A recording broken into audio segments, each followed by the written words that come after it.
Okay, excellent.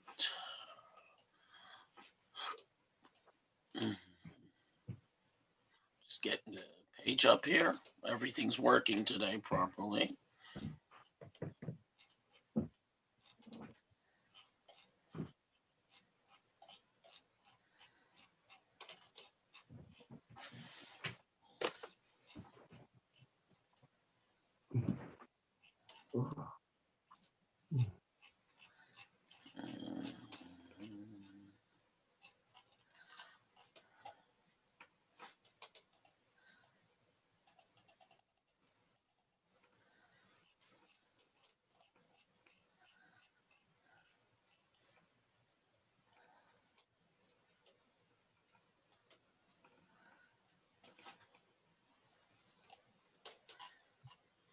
Just one moment.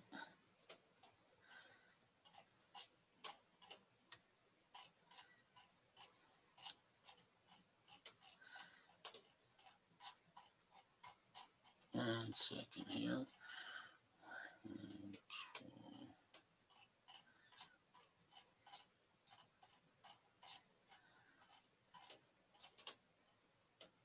Just an instant. I'll be with you in 1 second. Oy.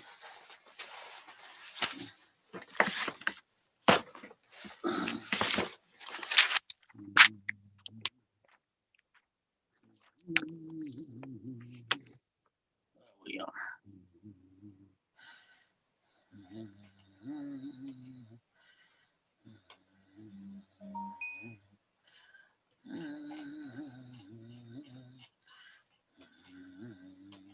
Okay.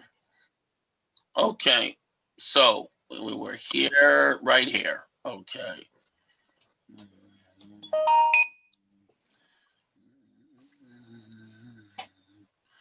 Okay, I'm going to make it bigger.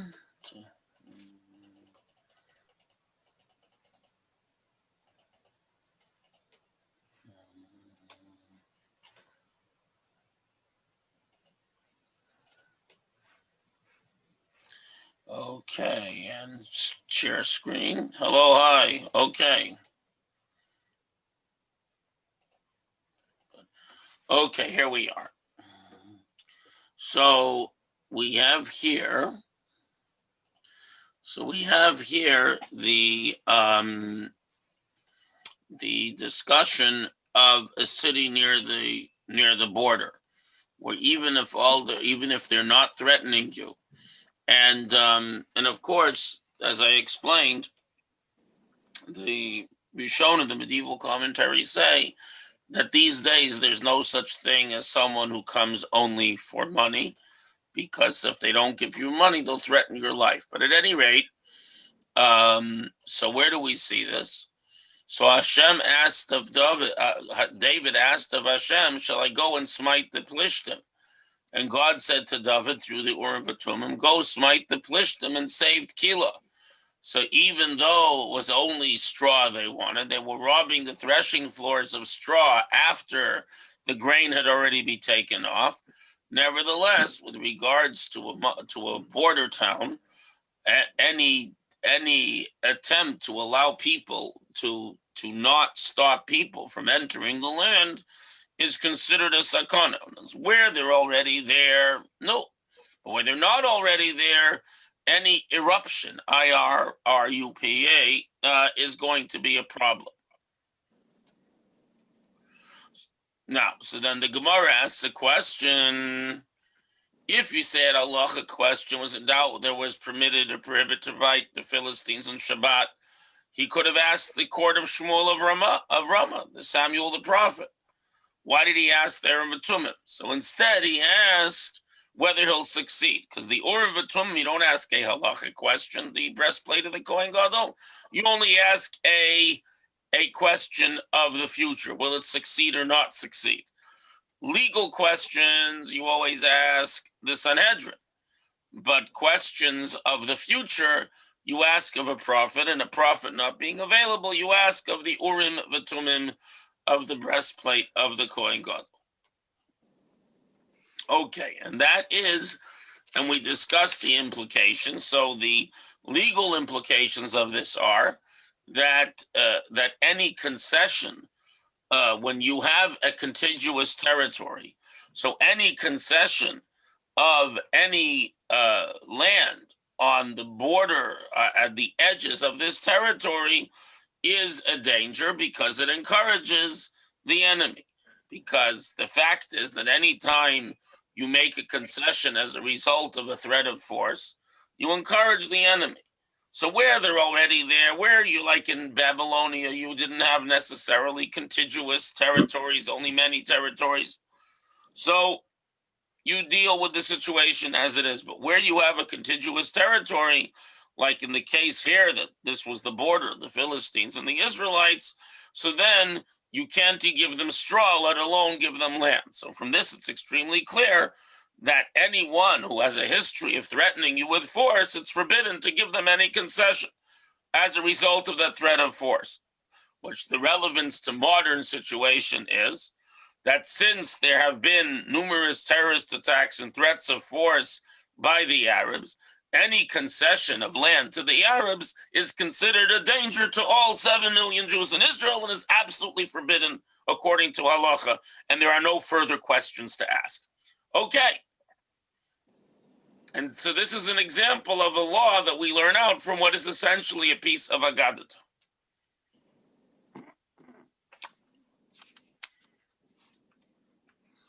Rabbi, it seems like there's no difference in what we learn out if David asked by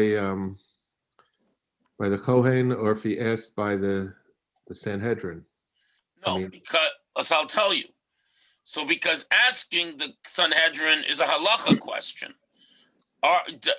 Is he obliged to go wage war?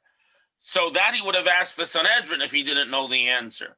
His question here, David, was, so in other words, you have to look at the background, the situation.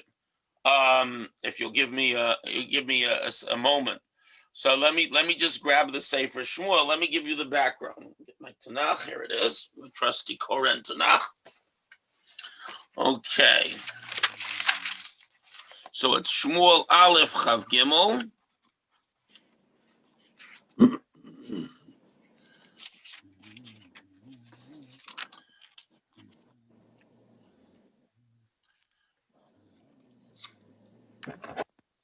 Welcome everyone. Okay.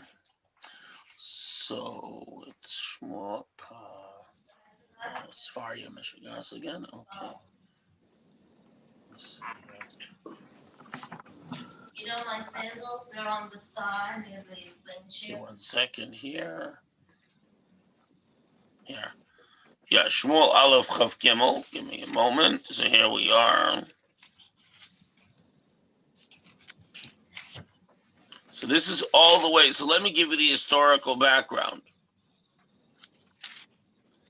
So the historical background is that this takes place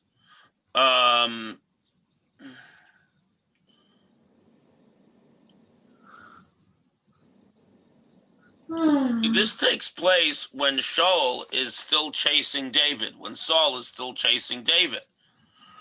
So David had a small group of men with him. So he knew that he was supposed to fight, but he wanted to know, if he should wait for Shaul to come deal with it or he should deal with it. And his small army, he wanted to know if he would succeed. So a question of success you ask from a prophet, and he asked of the Kohen Gadol, because the Kohen Gadol was with the Urim V'Tumim was instant prophecy. So the answer is that the question here wasn't do you have to fight them? The question is, should David be the one to do it? Which is predicated on the question with David with his tiny band, will he succeed? So the Urim V'Tumim told him, yes, you will succeed. Okay. Thank you. Okay, so he wasn't, I didn't understand, he wasn't yet king at this time. No, he was actually running away from Shaul. Okay. As a matter of fact, his asking of the Urim V'Tumim brought a great disaster, because what happened was after he asked of the Urim V'Tumim, from Eviatar the Kohen. Here. After he asked of the Urim V'Tumim from Eviatar the Kohen, I believe it was Eviatar here. Let me just double check. Yeah, here it is. Yeah. Right.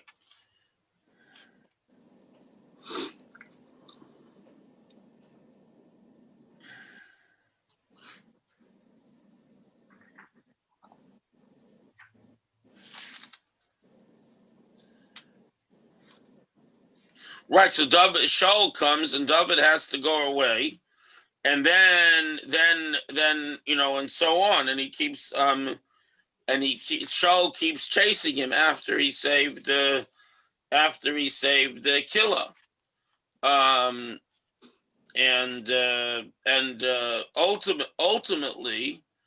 ultimately the Eviatar was and all the Kohanim were killed by Doeg for supporting David. Anyways, but that's another story.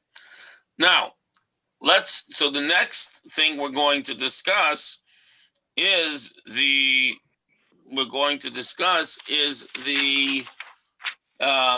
about the Marat HaMachpelah.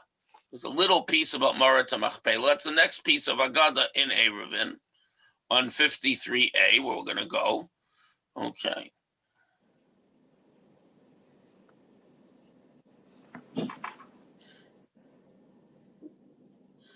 So Marat HaMachpelah. So we all know that Marat HaMachpelah, which literally the doubled cave, is a underground cave. Now there's a building built over it.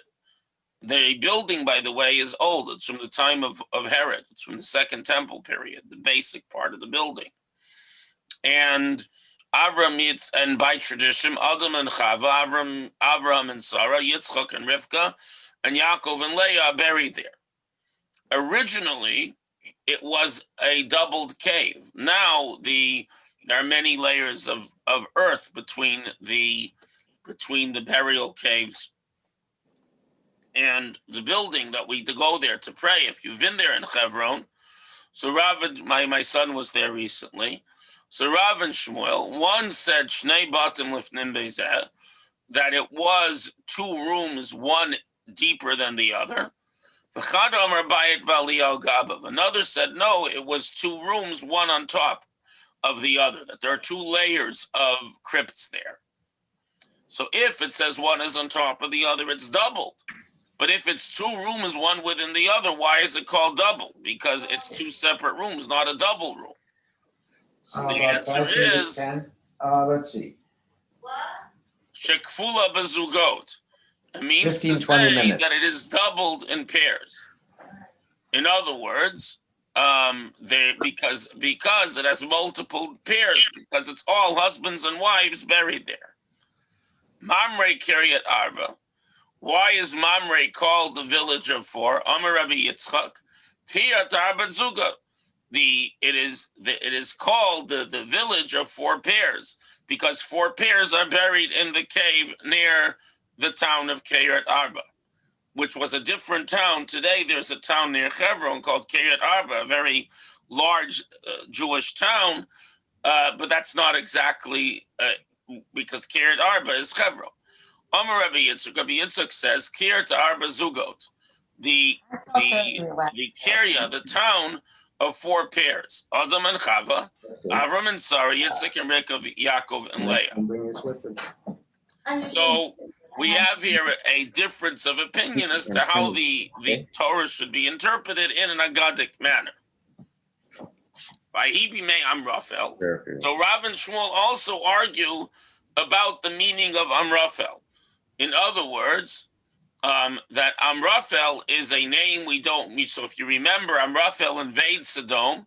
The Sodomites serve him for several years, and then the Sodomites rebel, and then he comes with his friends and conquers them and kidnaps Lot. So who is Amraphel? So the general premise is that Amraphel is Nimrod. Rav and Shmuel argue as to whether his real name was Amraphel or his real name was Nimrod. They agree that by tradition, we know that Nimrod, the king of the king of Ur of the Chaldees, of the first Babylonian Empire, was Nimrod. That Amraphel and Nimrod are the same person. And by the way, Nimrod and Amraphel may be Hammurabi. So Rav and Shmuel, one said Nimrod Shemo, his name is Nimrod. And why was he called Amraphel? Because Omar Pal, he said, throw him in. Omar, he said, V'hipol Avram, and threw Abraham into the fiery furnace, which we all know the story, though we don't know it from the Torah. It's Aggadot of Avram in the fire. Chad Omar, one said Amraphel Shemo. His name was Amraphel. V'lama nikra Shemo Nimrod. Why is he called Nimrod? Shehimrid et kolon kulala b'malchuto. Because he got the whole world to rebel against God during his reign. Because he actively pushed idol worship. So Rav and Shmuel have many arguments about how one aggadically interprets the Torah. I never heard of that. The only problem with that is the Hammurabi lives about 500 years before Avram. Yeah, but that's not really a problem because the ancient years are a little bit loose. In other words, when people actually lived, and exactly where you place Avram and Yetziat Mitzrayim and so on against the traditional dating is also problematic. So, in other words, the lineup, there can be errors or discrepancies of 100 to 400 years. Well, what's a few hundred years between you and me, right? No, because the ancient dating is very speculative. We don't really know because there's no consistent ancient dating, and there are some interesting questions about our dating. And incidentally, if you look at Wikipedia, take a look, Yossel. I believe you are incorrect. Okay. Look. It's not the first time. 1810 to 1750 BCE. And when did Avram Avinu live? We're going to look up in our Codex Judaica. Supposed to be 1800 BCE. No. 1948. No, that's when he's born. In the Jewish year 1948. 1948. Wait, 1 minute, hold on. That's the And get to War of Avram Avinu. Independence. 1 minute. Patience, my children. Okay. So Avram was born in 1813 BCE. So yeah, and Hammurabi supposedly 2500 BCE. no, you're wrong. Look, Joe, look what I put up on the board. I'll make it big for you. Yeah, I think 100% wrong, Joe. What does this say here? I don't know. What does it say? Oh, 1810, 1750. It matches perfectly. And it makes sense that Abraham would have rebelled against Hammurabi, who was this big, idol-worshipping Babylonian king. Well, just goes to show. So it matches perfectly, actually. Huh. Okay, let's go back to the Gemara. Because they're always comparing the laws of Hammurabi with our Torah laws. Right. They're very similar. Our Torah laws are written in the same type of language because that was the language of the time. But if you look carefully, Rabbi Hertz in the Hertz Chumash has a fantastic addendum of the difference between the laws of Hammurabi and the laws of the Torah. Yeah. It's worth reading. In general, I like the Hertz Chumash the best, but whatever. Rabbi, I have another question back to David and Saul.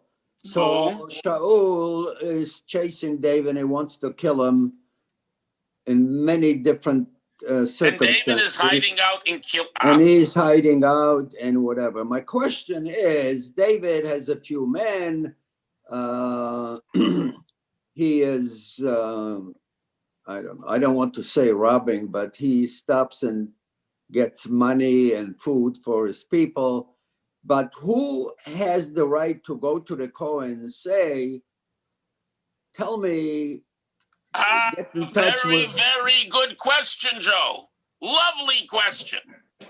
Thank you for asking I try to ask the lovely questions. There is an enormous discussion in the commentaries about this, and the consensus is, see, really only a king or someone appointed by the king is allowed to ask the Urim V'Tumim a question. Exactly why I asked the question. But here's the thing. Why was Shaul chasing David? Because he knew that David was already anointed by Shmuel. Since God already anointed David as king, he had the right to ask more than Shaul, because he was already the king. Shaul just didn't know it. Yeah, That's the answer the commentaries give. That's probably not a bad answer, because he was anointed early by Shmuel. Right, after Hashem got tired of Shaul. Okay. Or Shaul messed up, more correctly. Hai and Joe used to study Tanakh together every morning when we had the minyan. Oh, yeah. Maybe it's time to go back over and start from the Joshua again. Start from I'm Yeshua again. waiting for the shots. Well, we could do it by Zoom. You could give the class by Zoom. I'm afraid that by the time they're going to, I'll be ready for a shot, they're going to say that shot doesn't work for this and it doesn't work for that. Nah, but the good news is that you can play around with the shots because it's all synthetic. You just add a few spikes here and there, it'll all be good. Don't worry. Okay. I'm still trying to get the shot myself so I can visit people in the hospital, but no dice. Okay. It's interesting that that the less organized states are doing better. New York is a disaster, and South Dakota is doing great on the shots. Okay, let's go. There's only one problem. South Dakota doesn't have any people. Well, maybe they can, but maybe they have sheep. I don't know. Wolves. Okay, let's go. They have wolves. And Native Americans. No, they need the shot too. Okay. Actually, there are people there because I know the gentleman who has the Chabad there. Oh, wow. Yeah. No Jews, but Chabad. No, there are about, I believe, 2,000 Jews in South Dakota. Maybe 3,000. Wow. With the oil, a lot of Jews came. Okay, let's go on. So we're discussing arguments between Rav and Shmuel about the Aggadic interpretation of the Torah.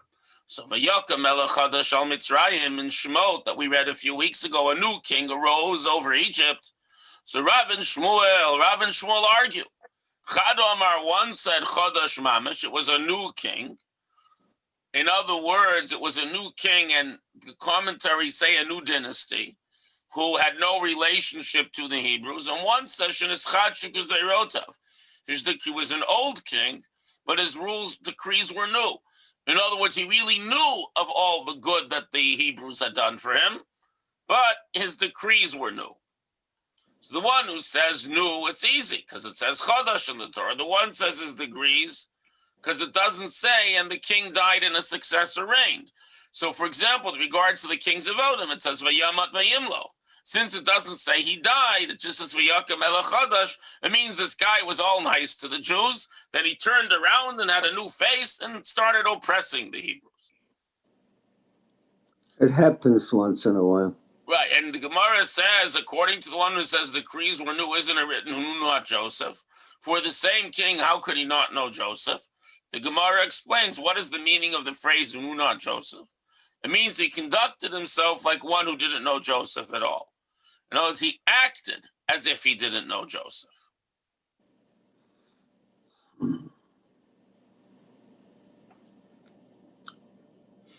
Okay, and now we move to the next piece of Aggadah, which is found.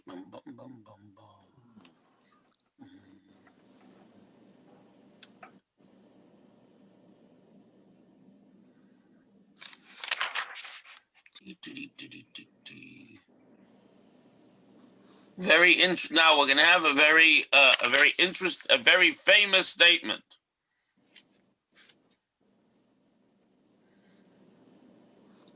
Ev kol echad v'chokhmat kol echad. Yeah, but we're gonna go to Nun Gimel. A little bit further. Here. Omer Rabbi Yochanan. Rabbi Yochanan said, Libam shel Rishonim, the hearts of those of the early sages of the Mishnah.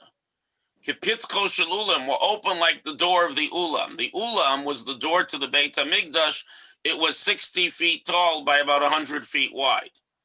Rishel Achronin kipitzko shel Heichel. And that of the later people was like the door of the Heichal, which was only 40 feet tall. V'anu k'mlo nekev machat tzidkis. And our hearts are like the eye of a silk needle, of a very fine needle used for silk. So in other words, the early rabbis of the second Beit HaMikdash, they were huge. Their hearts and understanding were huge, their wisdom. The later people of the second Beit HaMikdash were still very, very wise, but us, after the destruction of the temple, were like the little hole in a needle. Now, who are the first ones? Rabbi Akiva. Who are the later, who lived much of his life before the destruction of the temple? Who are the later ones? Rabbi Lazar ben Shemua. Ika Amri, others say the early ones are Lazar ben Shemua, and the later ones are Rabbi Yoshia Beribi. And we are like the eye of a fine needle. In the other case, Rabbi Lazar ben Shmuel lived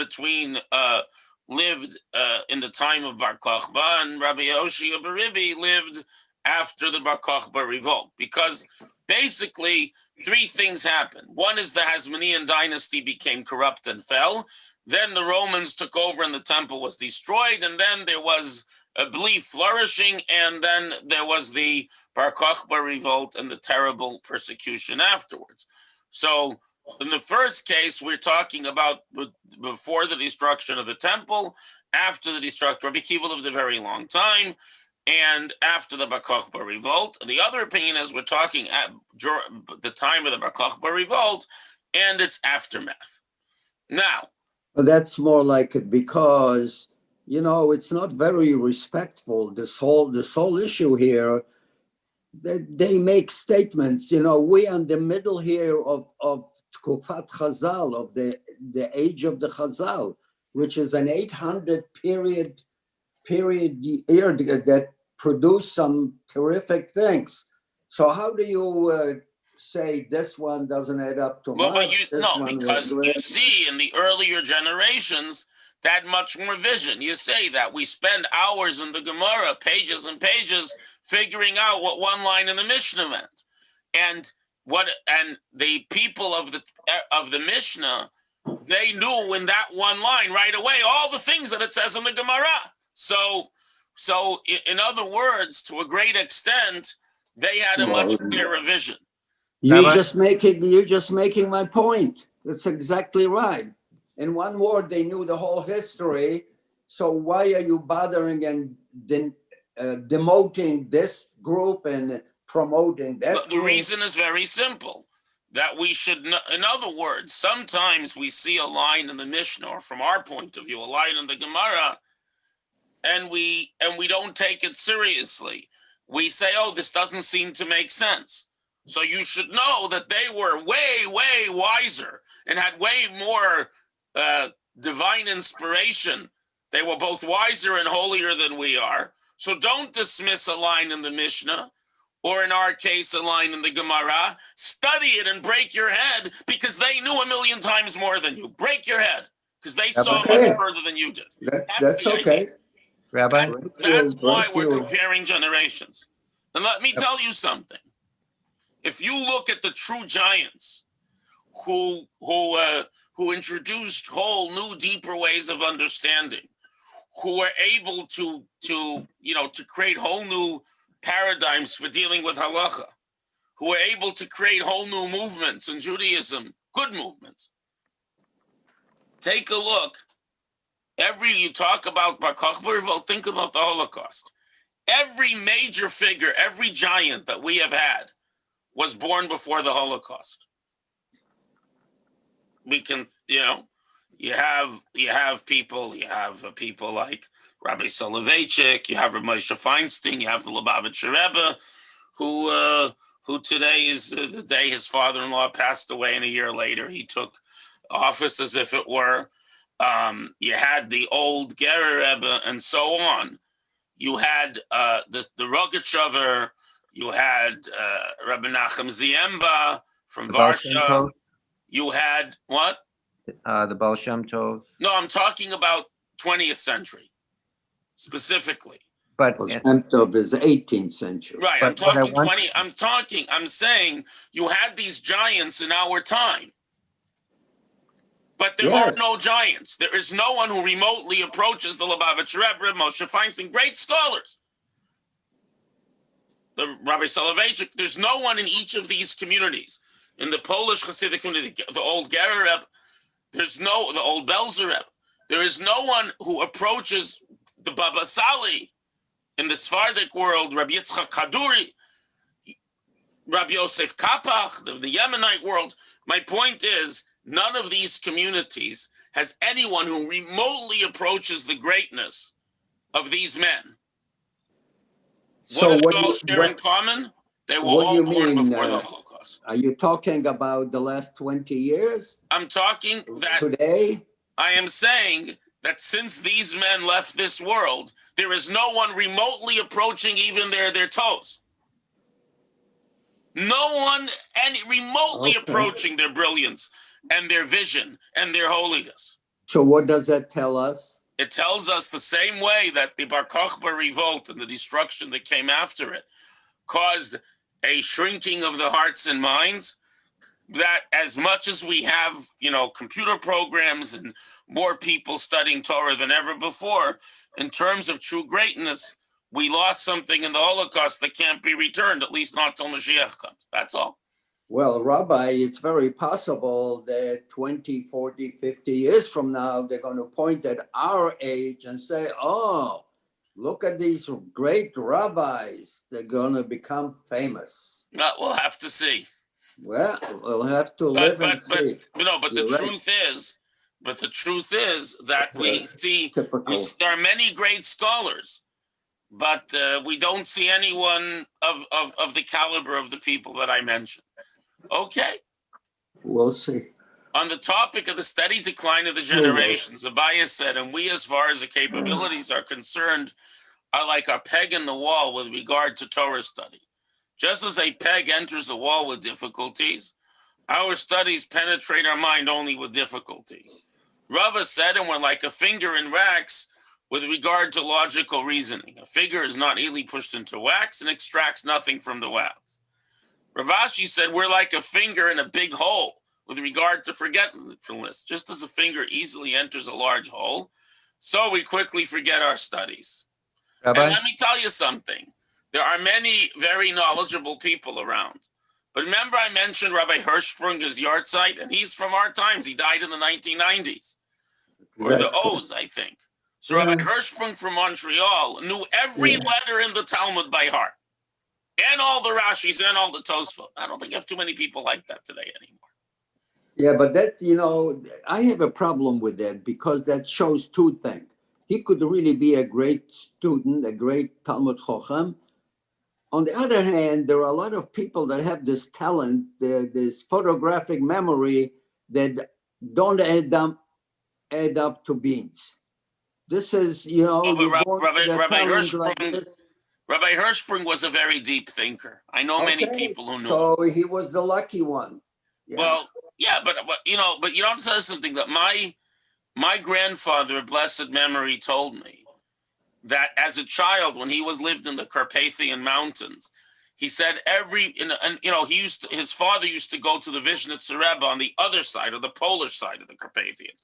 He lived on what was then the Czechoslovak side, which previously had been the Hungarian side, which later became the Ukrainian side. But This is the true birthplace of Hasidism. right, but just listen. So my grandfather said that in his time, before World War II, between World War I, he says there wasn't a village in Carpathia that didn't have someone who knew all of Shas by heart. But they had nothing else. They had no internet, no radio. They had nothing to do but learn Torah. Rabbi? Yes. Two things. I believe Eli Wiesel, Allah Shalom, was a Vishnitzer, his family. Yes, Eli Wiesel came from not so far away from my father and Bumi Gelb in Hartford, who you may know, and my grandfather, Bumi Gelb, Eli Wiesel, all came from the same region. Yes.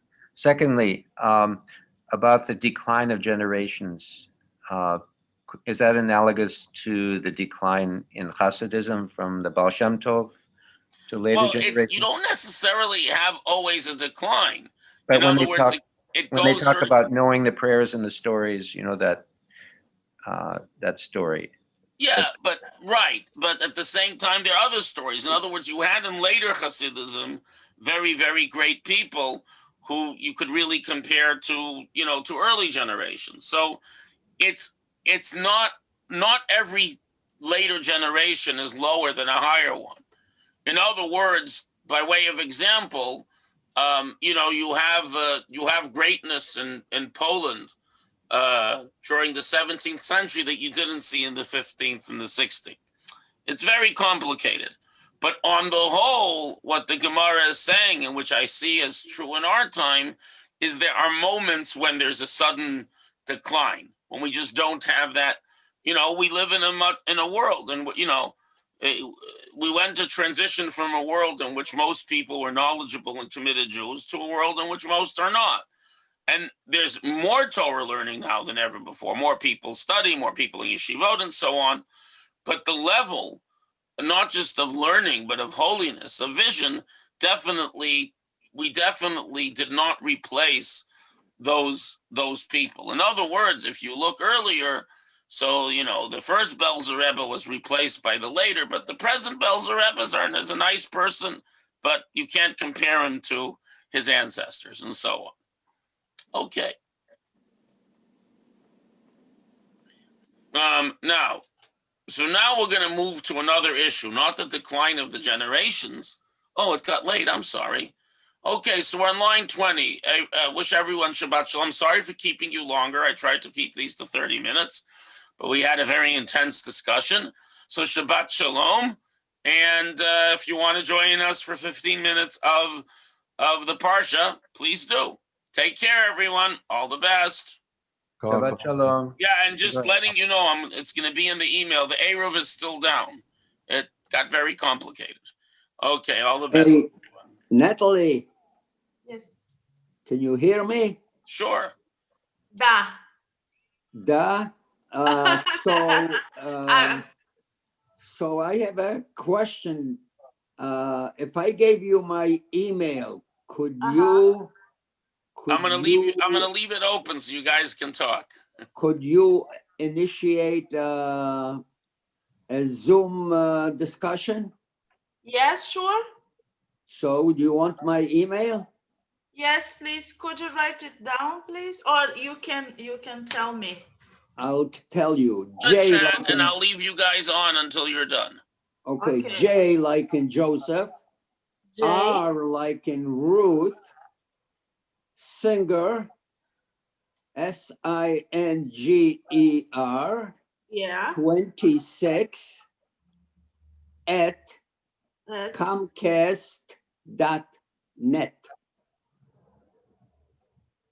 Conquest. Comcast, CON. COMCAST. Comcast. It's a big outfit. Okay. So it's COMCAST.net. Yes.